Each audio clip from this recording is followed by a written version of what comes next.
Good morning po. Tama po yung nakikita ninyo. So, Sunmig sugar-free na white. So, I did the review of this 4 or 5 months ago, no? But I was still taking maintenance meds for diabetes. So, naisip ko lang po na i-revisit siya ngayon. Itatest ko po siya ulit kasi uh, magti 3 weeks na po na hindi po ako umiinom ng metformin and hindi na po nag-i-inject ng insulin. So dun po sa mga magtatanong kung alam po ba to ng doktor ko, yes, meron po itong medical expert supervision. Ang usapan po namin is 3 buwan. So 1 quarter po. After 1 quarter, papa-HbA1c ako and then babalik po ako sa kanya at pag-uusapan po namin kung ano po yung naging resulta. So yun po. Nag-baseline blood sugar na po ako through OTI, CGM. 99 po yung baseline na blood sugar ko po, no?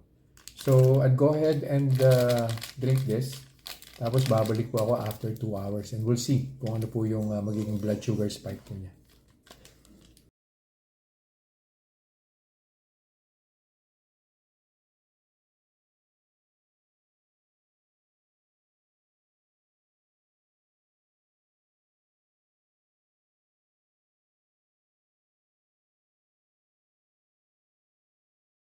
Reminders lang po, wag pong mag-aanli. Always eat in moderation. Hindi po ako doktor, so whenever in doubt, konsulta po kayo sa doktor ninyo. And yung results po ng mga review na ginagawa ko, it may vary. So wag niyo pong i-expect na yung resulta sa akin is magiging kapareho po ng resulta sa inyo. So yun lang po. Have a nice day. Conclusion na po tayo sa ininom kong Sunmig sugar-free na white coffee. So, nag-start po yung blood sugar level ko at 99. And then after an hour, umakyat po siya ng bahagya, no, 112. So, that's plus 13. I think nung tinry ko to 4 months or 5 months ago, almost the same din po yata. Tapos on the second hour, bumaba din naman po siya from 112, nag-103 na po siya. Though hindi po niya inabot yung 99, no? Pero yes, sobrang lapit lang po, no? Siguro in the next 5 minutes, bababa na po ng less than 100 yung blood sugar ko. So ang conclusion po natin, no? Well, meron po siyang plus 12, plus 13.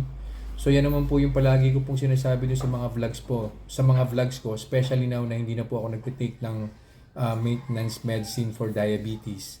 Na we have to be cautious dun sa mga food intake natin na may mga 5 grams, 4 grams na total carbs. Kasi meron po siyang plus 5, plus 10, minsan plus 15 na blood sugar spike. So pagka naipon po yan, let's say mga 5 items na kinain mo na merong plus 10, edi plus 50 po yun.